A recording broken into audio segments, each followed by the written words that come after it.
Hello, everyone, and welcome to another episode of The Future of Space. Today, we have two special guests. They're going to tell us about what they're going to be doing tomorrow. We have Malkawi. He's a Jordanian American entrepreneur. He's the founder and president of Borderless Labs. His mission is to create online educational STEAM content for underserved communities in multiple languages worldwide while bringing access to space by building science clubs, space camps, and analog astronaut experiences, again, for underserved communities. We also have Dr. Carlos Archilla. Katie is a pediatric anesthesiologist from Orlando in Florida. He's a veteran and former medical officer in the U.S. Navy. Having experienced periods of disability in the past, he is today advocating for disability inclusion in space tourism and exploration. Mac, Carlos, welcome to the future space. It's a pleasure being here with you. Pleasure being with you. Thanks for inviting us, Daniel. Before we get into the reason why you're in Florida together, I want us to take a little moment to go through these two questions that I always ask my guests. So I want you to think a little bit, but not too hard. Give me 3 words to describe space. For me, we'll describe space with the words freedom, capabilities, and peace. And when I speak about peace, it's not the peace among each other, but inner peace. All right, Mike. 3 words you said don't think, so I am thinking inspiration, exploration, and home. Excellent. We'll make sure to put that into the comments so people can see them and read them. Now, give me the reason why going to space. Why? What is it going to bring to us, both to our species, but also for the planet?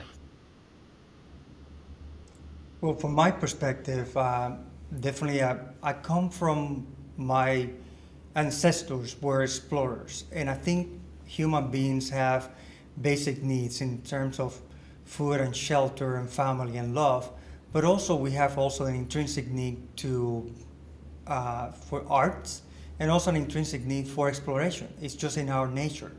So I think space exploration is just a manifestation of how we are as a human beings. And another, with one of the words that I used before is capabilities.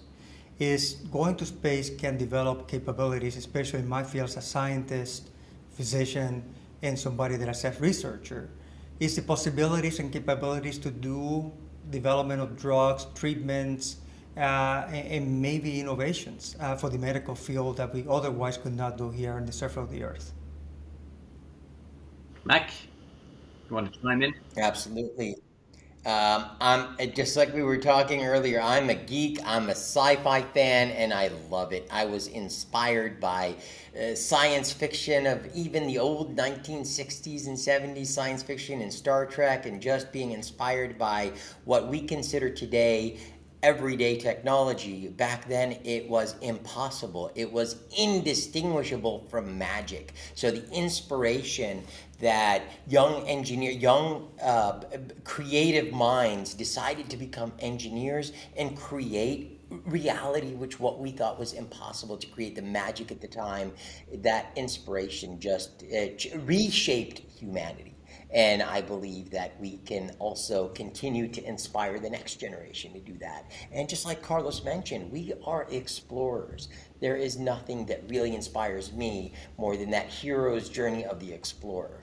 So the next frontier of exploration definitely has to be not just military boots on another celestial body, but the story of the explorer who not just climbed Everest or went to the poles, but actually went to space and discovered and changed, reshaped humanity because of that. So not just the discovery, but the inspiration that comes from beyond that is what I think can help continuously move our species forward. Absolutely. Moving life forward. We're just the best ambassadors for life, and now we're about to take it to space. Now, Mac, you're a Star Trek. Carlos, are you a Star Trek or a Star Wars fan, or some other movie? I would say both. Maybe Odyssey 2001. Uh, all of them have something in common. Is that it's the imagination of how the future may look like. And if you thought about when 2001 movie came out, I'm a movie person. It seemed to be so out of reach. Artificial intelligence speaking to the people in the capsule that was in space, and right now it's just a reality. So I think it's just our capability as humans to kind of think about what the future will look like and innovate to get there at some point in the near future. Nice. Absolutely. Kubrick was a genius like that. And not only was he, you don't have to be the aerospace systems engineer. You don't have to be that right stuff of the 1960s of Apollo. You can be like Kubrick or like Heinlein or Arthur C. Clarke who can inspire with your writing, with your pen, not just with your creation. And generations upon generations were inspired by that. So that's why my mission to create inspirational content that can inspire people who would never be inspired in their languages otherwise is definitely my mission. And hopefully, as we talk more about our experience tomorrow, it can be realized. It's going to be interesting to see the next science fiction as we get to space. Now, that's no more science fiction, but what will be the next science fiction? Now, Mac, well, both of you, tomorrow, you're going on a zero gravity flight. Now, besides just the fun aspect of it, you're going to be there for specific reasons. Carlos, you're going to be doing an experiment that's never been done before, that is connected to the disability that you've been experiencing in the past. Can you tell us what is it that you're going to be doing? Sure. So there are many people in the world. Right now, there's 80 million people that suffer glaucoma around the world. That number is going to increase about 100 million in the next decade. So glaucoma, for people that don't know, is an elevated pressures in your eyes. And something that we have seen in people that ophthalmologists and eye doctors is many people that go to space suffer or they have experienced some visual problems. Usually is when it's a prolonged stay in zero gravity, and they tend to resolve when they return back to normal gravity and the surface of the earth. So one of the things that I would like to do is this has been done before in healthy volunteers, which is a simple experiment. It's just a ton of pen like this. Essentially, what you do is to tap your eye 3 times and get an average of your pressure, and it's fairly accurate. Most of the ophthalmology offices, eye doctors, they use the same instrument. This has been done at least twice that I have been able to research. One by a South Korean astronaut. She was the first one to go to space for South Korea. And she did a measurement morning and evening and compared the pressure and found that the pressures in space or in zero gravity go about 10 to 20% higher than what is normal. Now, there was a group of German scientists that did the experiment with a larger pool of people, still a small group, again, healthy volunteers, and they saw a higher increase, somewhere with the 20 and 40% increase.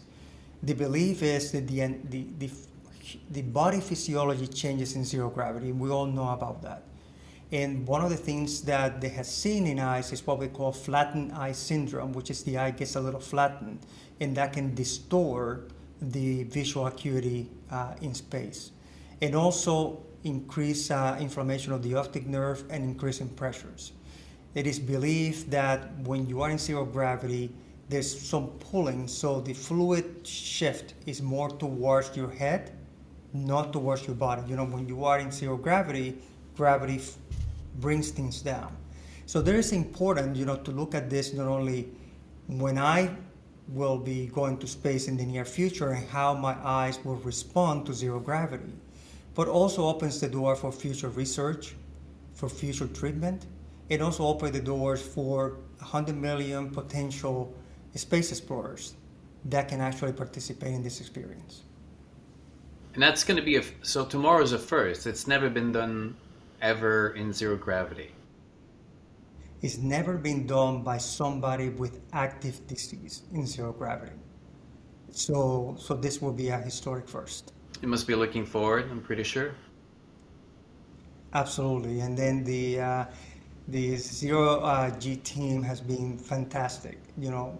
Kind of coordinating to do this in a safe way. Now, what's going to be, so you're going to go up, the plane is going to go down, and then the gravity, the loss, well, it's not really the loss of gravity. The plane is falling with you.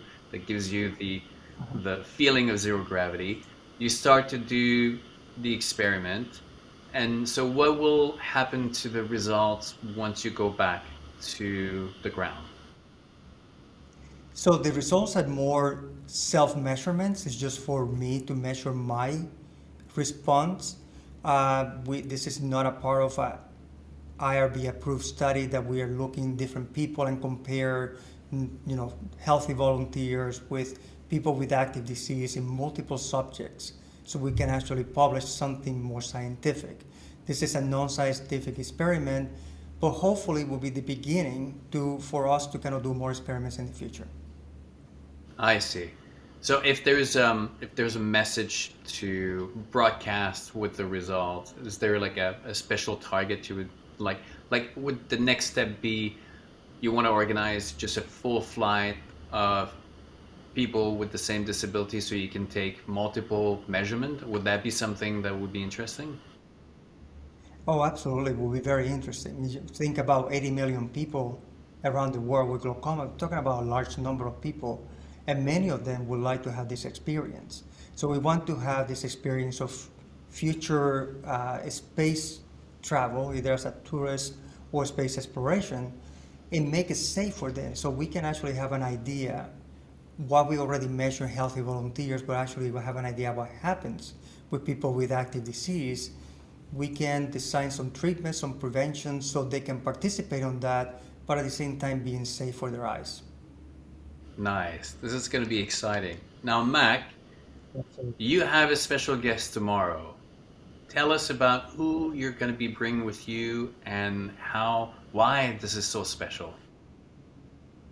I love the story of the hero's journey, and I'm not as cool as Carlos, so the best I can do is invite someone to make me look good. So the idea is to inspire a generation of people who would not have access to this kind of science, technology, engineering, arts, and mathematics, that STEAM education that I am so lucky to grow up watching Carl Sagan's Cosmos, watching all of these documentaries that inspired me to want to become a science-loving enthusiast.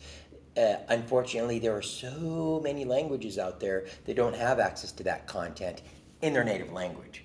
So I'm lucky that I speak English. That content exists in English. It does not exist in the or at least the quality that I'd like to see doesn't exist in. I come from the country of Jordan, so there's 500 million Arabic-speaking people who don't have access to that content. They have access to the original English content with 2 lines of translation at the bottom of the screen. And we've all seen foreign films, and how many foreign films can you watch over and over and over? And take that a step further. If I say the limit of your scientific knowledge is limited to those 2 lines of translation at the bottom of the screen, and even nowadays when it's evolved into dubbing in a different language, there's a lot lost in there. So there's 500 million Arabic-speaking people. There's over 1 billion Hindi-speaking people. 300 million Urdu-speaking people. 200 million Bengali-speaking people.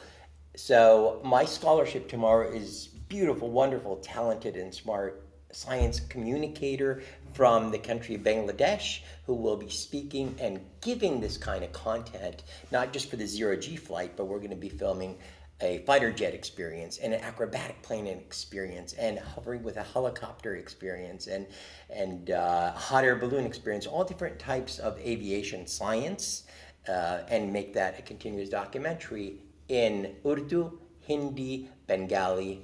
I'll do the Arabic and we'll both do the English together. So for the first time in the history of those languages, a young girl in Bangladesh can see someone wearing a flight suit in zero G, hearing her own native language by someone who has a flag of Bangladesh on her shoulder and say, I can be a pilot one day. I can ride a helicopter one day. So that, oh God, if that happens, that'll be mission accomplished. So yeah, I'm not as cool as Carlos, so I have to inspire other people to do it, just through that kind of inspiration through involvement.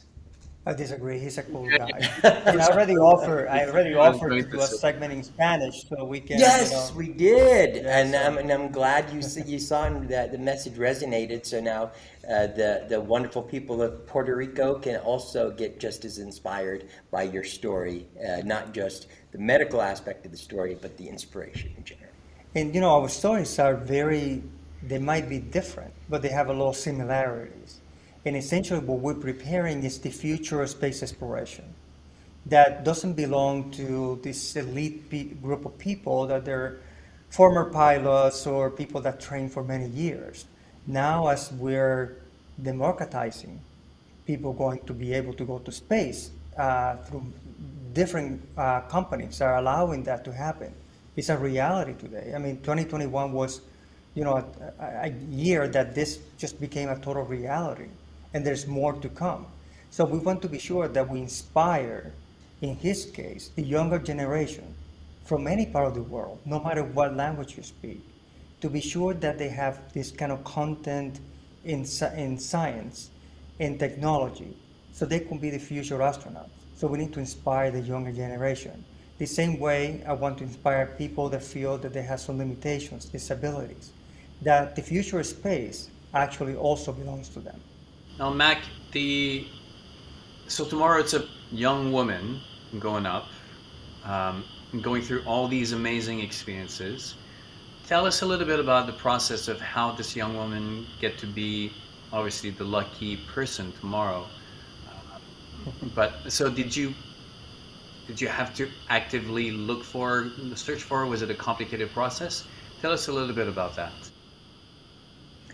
It's an evolution of me and my business. At first, I just wanted a warm body that speaks that language, and I would give them that script, and it was going to be, I will produce, I'll direct, I'll write, and I just want a performer basically to do it. And boy, did I fail miserably. And I tried it in 2016, I tried it in 2018, and I realized that I need someone who understands the content. I need someone who understands space science and has the ability to travel so it's not just a matter of hiring an influencer in that language and say, here you go, have this experience, and that turn into, oh, everybody look, just admire me more as an influencer because of the great things that I'm doing, and their fans would be like, oh wow, you're so wonderful, and they end up speaking in English, like most influencers of those areas do. So it was a wonderful opportunity for me through Loretta Whiteside's Space Kind, to run into Esma, who is already in the space industry, already understands Mercury, Gemini, Apollos, and even the Soyuz, Vushkud, and Yuri Gagarin, the whole history of it, understands the science of it, is in the process of learning how to fly an airplane and do all that stuff for herself.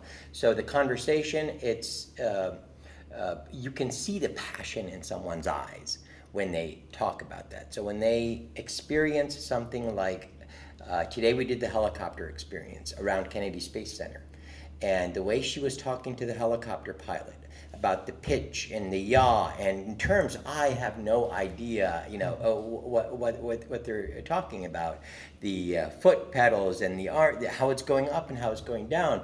And the helicopter pilot was loving it and explaining exactly how the aerodynamics of flight in a helicopter works. And for someone who's a pilot or has been around airplanes all your life, you hear the joke that helicopters don't fly.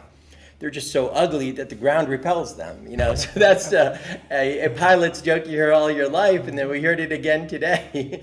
But the just the passion of hearing that, and then being able to look at the camera and repeat that in all those languages, immediately that it's going to resonate with the recipients of that knowledge in those languages.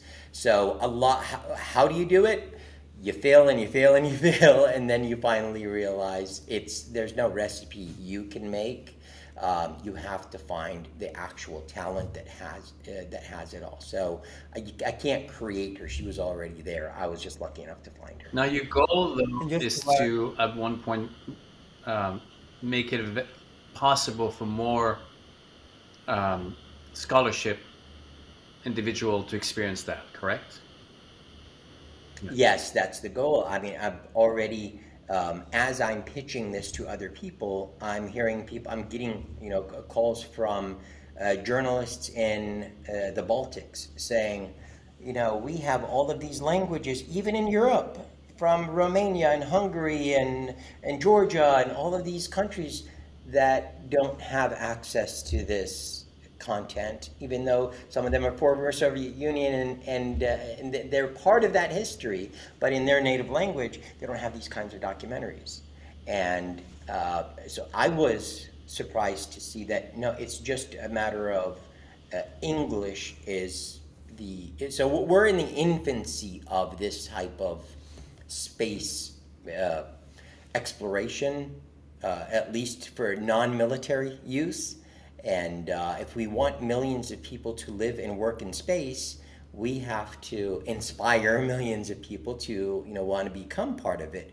We have to be inclusive of all different diverse backgrounds, whether it has to do with disabilities or medical, or we don't know anything about. We're studying glaucoma. If people are going to go into space and they already have active glaucoma, and is it possible or is it not possible? We need to study it. So opening the door to that type of research is going to be amazing, and being able to give that experience and inspire, from my side of it, it's really inspiring people to want to be as cool and as inspirational as Carlos. What's the well, Go ahead. Go I ahead, think Carlos. what is important is what we're doing, which is there's tremendous power to see someone that looks like you, that is like you, that speaks like you, that to be represented in what we believe is the next generation of humanity, which is our exploration and our extension of our human presence in space. So it is very important what he's doing and what I'm doing, that everyone feels that there is a face that looks like them, that is actually there, because that opens the door for many possibilities. Absolutely. Now, Mac, is there a website that people can go to and kind of learn more about Borderless Labs?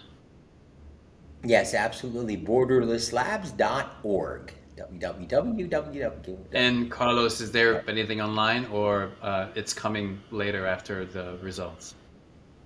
It will be coming later. I mean, I'm gonna be doing some social media posts. We're gonna be doing I will be doing other podcasts and some other feature stories. Again, this is the beginning of this mission to take it to the next level, this type of advocacy. And when I'm talking about my advocacy, it's about the whole movement of the diversity, equity, and inclusion. But when we talk about that, many companies, many organizations believe that this is just more in line of kind of racial, ethnic, gender diversity, LGBT diversity. So, but kind of get lost a little bit is the disability diversity and what people with disabilities can bring to any organization. And diversity is, as difficult as it may sound, it's something a little more attainable. But inclusion, it is a lot of work. It is definitely an action. And that's what I want to inspire people to do, to start acting so we can have a more inclusive society. Wonderful. Now, tomorrow, you're going to go up in the zero G flight on board the Zero-G company that is based in Florida. We're gonna be catching up shortly after you get off the plane. So the important thing is to capture this kind of like adrenaline, still the experience. Really, we want to see your eyes and that kind of awesomeness that that the body will radiate. So we'll catch up on the experience then, and then a couple days later, once the dust has settled a little bit and all this information has been processed, we're gonna reconnect again, and we're gonna go through kind of the insight that you're left with. So I think we're all looking forward. I'm looking forward to see you tomorrow after the flight. Carlos, Mac, any words before we go and we let you on that flight tomorrow? Well, we're very excited to be in this opportunity. We're both doing something very special that hope to inspire people, and thank you for the opportunity to kind of let people know about these stories. I mean, these stories need to be told, and we appreciate you being a vehicle for that. Thank you for your podcast and for your platform and for allowing us to be a part of that platform and a part of this story. Well, it's a pleasure. The work you do is inspiring, and I think the world needs to know. Like I said, with the future of space, we're trying to elevate the story to the human story. It's not just about rockets, but it's about everything that involves what it is to be humans and to live on this planet. So it's wellness, it's health, it's everything. And you guys fit exactly right in the middle of it. So I'm looking forward. Mac, Carlos, we'll see you tomorrow. See you Tomorrow, Look looking forward to showing you a wonderful follow-up. Hello, everyone, and welcome back to The Future of Space, part 2 of our little interview with Carlos and Mac. They just came back from their flight with Zero-G, and yesterday we were talking about the experiments and the experience, and we have them, and we want to hear how it went. Carlos, Mac, welcome back. Tell us about the flight. Thank you, Danny, for having us here today. The flight was phenomenal. We were like for a few minutes, we were free. We were like children, and actually experience, I think, exceeded our expectations. And Mac, Exceeding expectations is definitely the right word because, yeah, you're right. And behaving like children is definitely an understatement because it's been a childhood dream to have that feeling. And there are just so many eureka moments that just happen during that time that we just can't wait to share. excellent. And Carlos, how did the experiment go? Was it flawless? Did you get what you wanted? Yes, definitely I got what I wanted. Actually, very interesting. I have a very rare type of glaucoma, as we were discussing the last time. In top of that, glaucoma led to some cornea illness. I have had 3 set of cornea transplants after the first 2 were rejected. So I have a cornea transplant. That was another of my missions today, is advocate for people to do organ registration and organ donation. So we didn't know, with my complexity of my eye illness, how this will go. First, the staff was great to accommodate to do this in a safe way. They had this planned from the beginning. I was able to measure the pressures in zero gravity for the first time. I'm the first time someone with active disease to do so in history. The pressures I expected were higher. There had been reported before 10 to 40%, so it was about 31%. And what was very interesting is as soon as we returned back to normal gravity, they normalized even a little bit even lower than the baseline that we recorded prior. Wow. Well, that's going to be interesting to see further into it. Mac, how was your special guest with you? Oh, absolutely. We definitely had the time of our life. I didn't want to ruin the experience for herself or myself to focus on the science and how the parabola works and how the plane is doing a nosedive and how what the pilot's doing, the technical aspect of it, just to force feed learning or force feed, science communication into it when what we what I should have done, and I'm glad I finally got to that point, is just go there and observe how we're going to behave, because we didn't know how we were going to behave or how we were going to feel, and then just build a story around it and let the voiceover work just let us explain in voiceover work, and just let the world see how the zero G flight was. I've seen people do zero G flights for years, and always wanted to do it. So now when you can mix that, what you've seen, with a feeling, oh, that's gold. And I'm sure she's already taking notes on how to convey that to those communities, and I hope they will be inspired. Wonderful. If I So, may add, with space tourism, there's two elements. Of course, the weightlessness, and of course, being able to see the curvature of the Earth. So it's interesting that 50% of the experience that someone will get from space tourism and space exploration, we were able to get today actually about 8 or 9 minutes of it. So I think it was just a wonderful experience for all of us.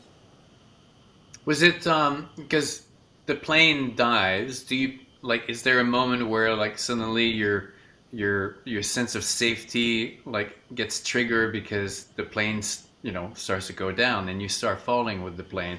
Can you tell us a little bit about that moment? For me, I don't. I wouldn't call it a sense of safety, because you don't know that the plane is diving unless you understand the mechanics of what's going on.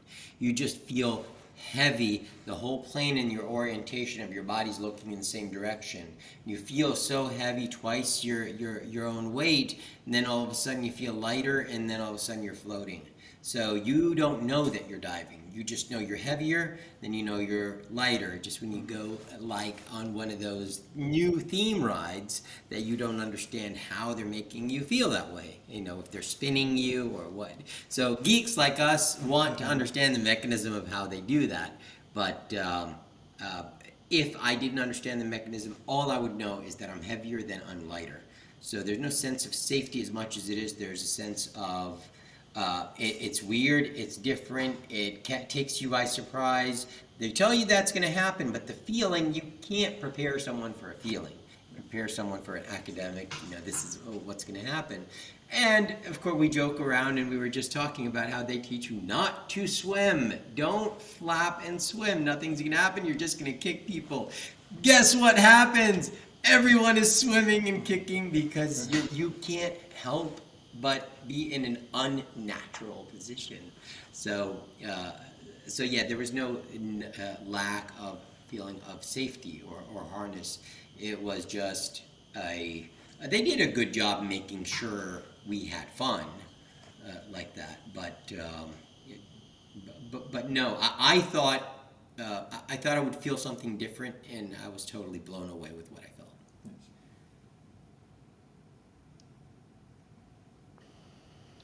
Carlos, you have anything to add on this?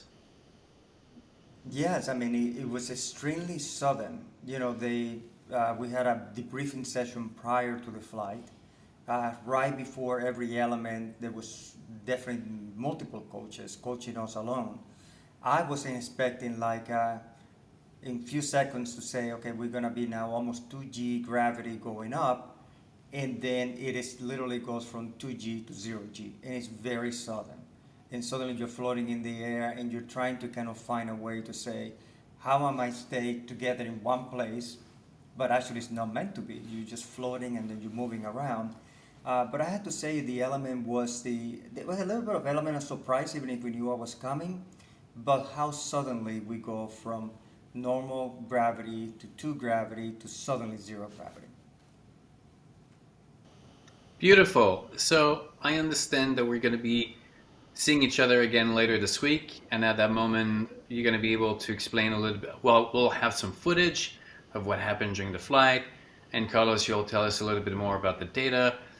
Mac, you're going to give us more, some of the footage and explain what happened, and kind of also the feeling that is staying with you after all these days, because now you guys just got off the plane. So I don't want to keep you longer. I know that like you want to go and kind of celebrate a little bit. So Mac, Carlos, so happy that you got to experience this flight. I'm looking forward to seeing the footage and then to sharing with the audience that kind of wisdom that stays with you from this amazing moment that you just experienced today. Absolutely. I hope it doesn't. It's sinking in, but I hope that feeling doesn't go away. Yes, and I'm looking forward to kind of think about the experience today and compare to the experience that other people with disability have experienced before, because today I really were able to not only experience that firsthand, but really relate to what they experienced before. It's something that we'll share a little bit more the next time we meet. Excellent. Carlos, Mac, enjoy the rest of the day and we'll see you later this week. Bye. Thank See you, you later. Daniel. Thank Thanks you, for having Daniel. us. Hello, everyone, and welcome to the third and final part of this amazing interview conversation with Mac and Carlos. So they went up on the zero G flight on Saturday. We're Monday now, so the adrenaline kind of had time to settle, and all this amazing experience kind of like get deeper into their subconscious, and now they're with us today, kind of to tell us what's left and what's the insights and what's next also. So Carlos, let's start with you. How are you doing today?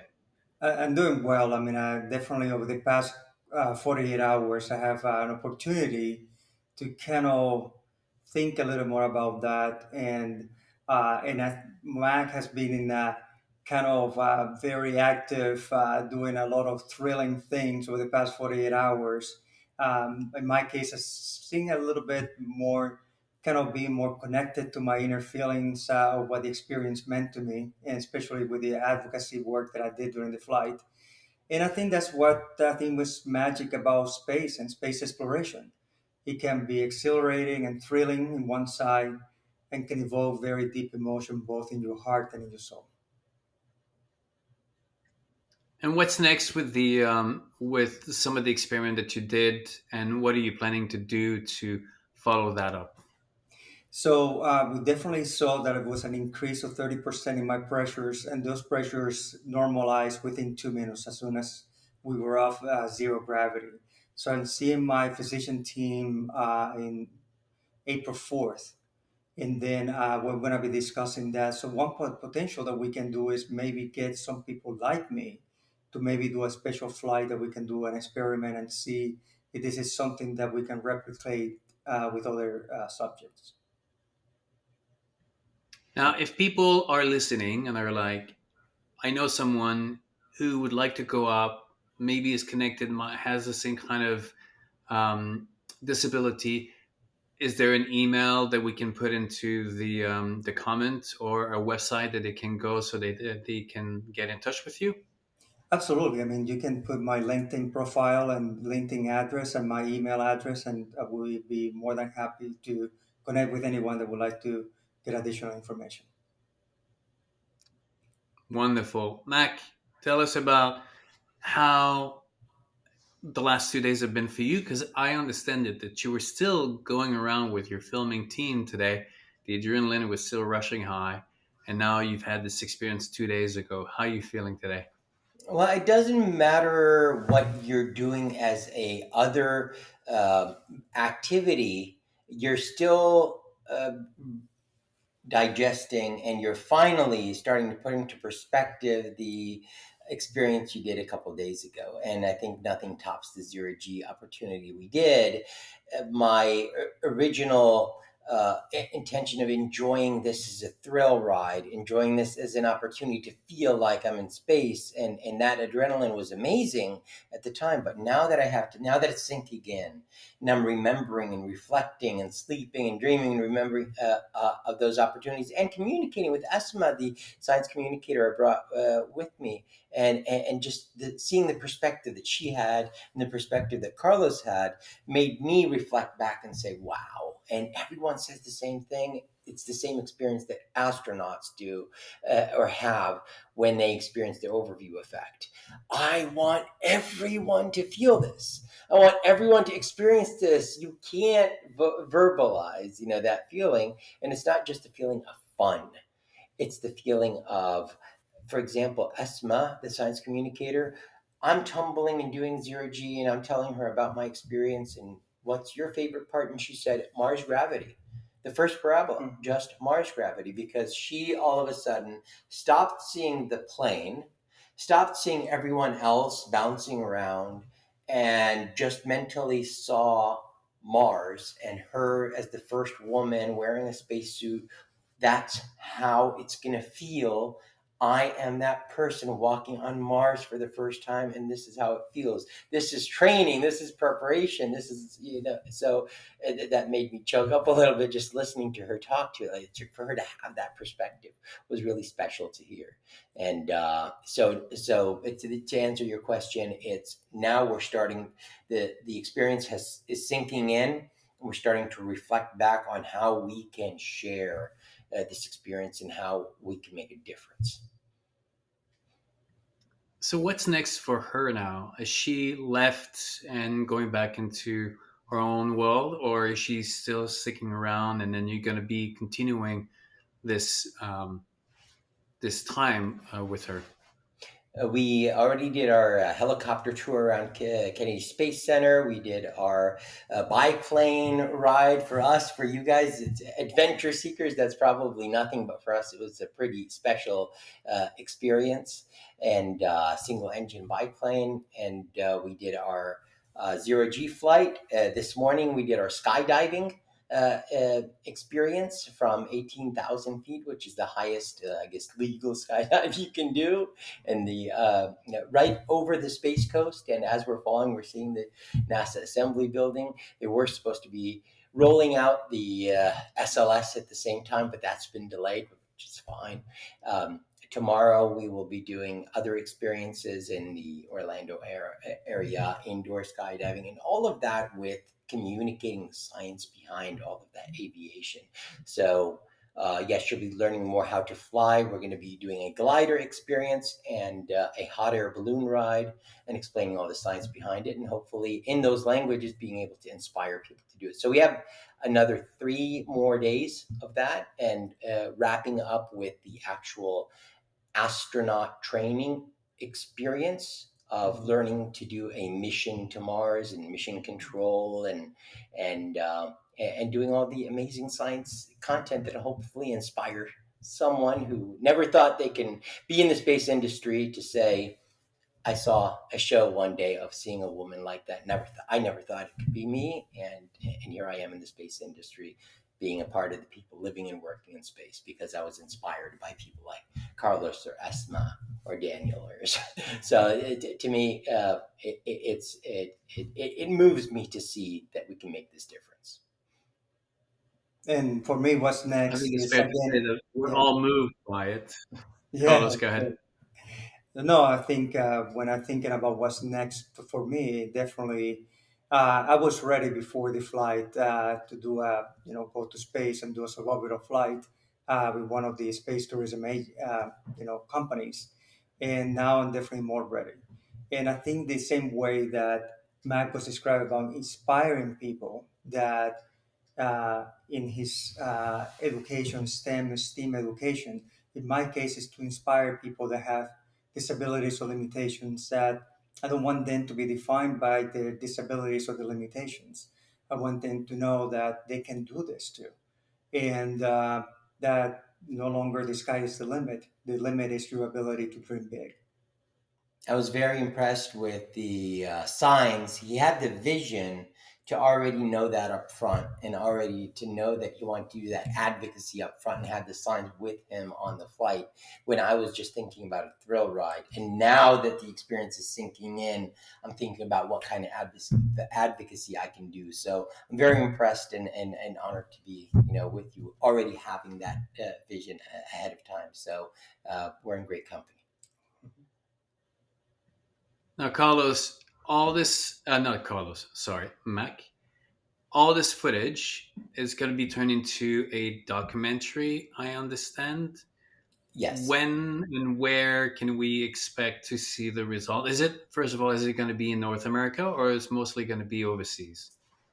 It's mostly going to be overseas because we have an abundance of this already. When you talk to NASA outreach and STEM offices, they say we need to do more and we need to reach our youth and everything. And but there's still thousands of creators out there who are already doing that. If you look for the content, you will find it in English. So this content is being made in language that don't have it. So kids that would love to be space nerds just don't have access to that in their language if they look for it, unless they speak English. So starting off right now with this opportunity, you will, if you follow borderlesslabs.org, you'll see where it will be displayed as I move the business side of that forward. So right now I'm I can't sell something before making it I make a product and then I make it compelling, and then basically I can sell it to one of those either streaming services or television services that will be displaying it on their networks. And there are tons of networks there. I just can't name them until those contracts are finalized. But hopefully, it'll go to the right place where the right eyeballs will watch it. And one of the things that I was talking with Mac about, I think the content that we have created and he will be creating over the next few days and few weeks can make a very nice full feature documentary. And I've been involved with the film industry, especially in the independent side, for 14 years. And my specialty is full feature documentaries. And I think this has the capability to be featured in one of those leading film festivals in the future once we have a finished products, and so the wider audience can get access to the mission that we're trying to describe and the advocacy that we want to advance. And that would be really Absolutely, cool. I agree. I agree. I hope it'll Um, hold up to your standards. Yes, yes, yes. I'm sure. I'm sure it will.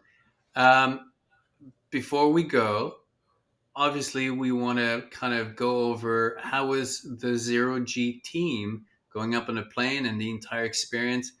Would you, if you had a little card with like 0 to 10, how much would you recommend it to friends and families? Absolutely 11. I think was just incredible experience. And I already kind of reached out to them today because they were able to accommodate the work that I needed to do, my advocacy work, experiment, making it in a way that it was that I can actually perform that, but actually I can do it in a safe way. So definitely, I mean, I could have done it without their support. So they have been incredible. And going back to the first question that you asked us, the three words that you define space. I think the zero G experience actually reminded me of all of them. The first one was freedom. Being in an environment that you're free, that I didn't think about what limitations I have or I may have, or what limitations other people in the flight had. The other word was capabilities. The fact that we can actually, as humans, be in a zero gravity environment and be capable of creating a home in that environment, the same way that we create a home in hot places or Antarctica and in cold places. We have the capability very quickly to adapt and create a home. And the other one was peace, and that inner peace that I felt. That's something really important happened during that flight. Advocating for people with disabilities and other of my advocacy work. You said it right there. What we were talking about in the beginning. We want to share the experience. We want people to live it and feel it and experience it. And yes, we do want that. And I have to give credit to Asma for giving or for opening my eyes to her comment about that, saying why is this not a service offered in every airport around the world?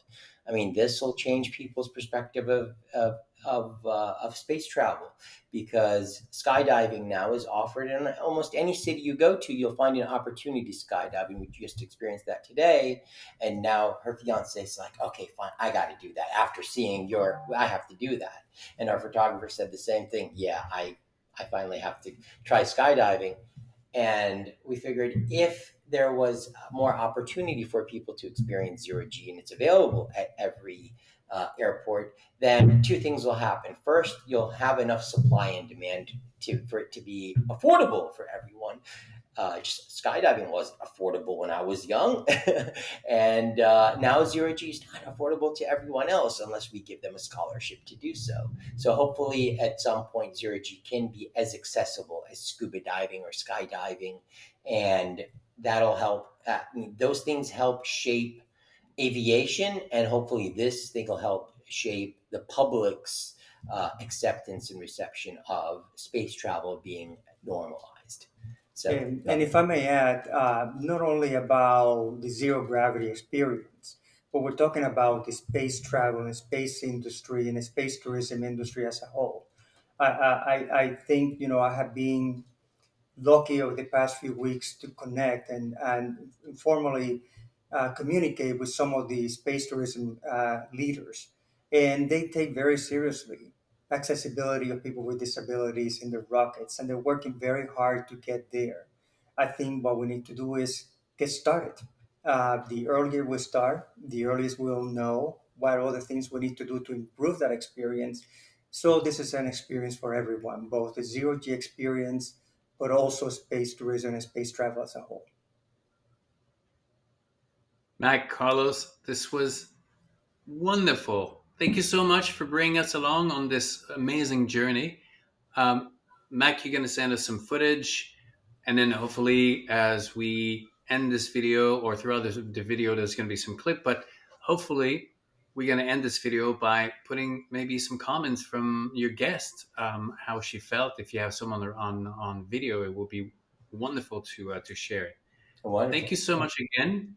We'll have the comments in the comments, the links, so that they can reach you, Carlos, and you, Mac, depending of which cause that they feel it resonated with them. And if anyone's interested of experiencing what they went through, they just have to contact the Zero G website. The link would also be in the comment. Thank you so much, guys. And I'll see you. I'm planning to be in Florida soon, but I'll make sure to pin you before I do. Okay, that would be great. Absolutely wonderful. That would be great. See you for Yuri's night, hopefully. And Yes, again, absolutely. That's when I'm coming. and again, All right, bye, thank you everyone. for this opportunity.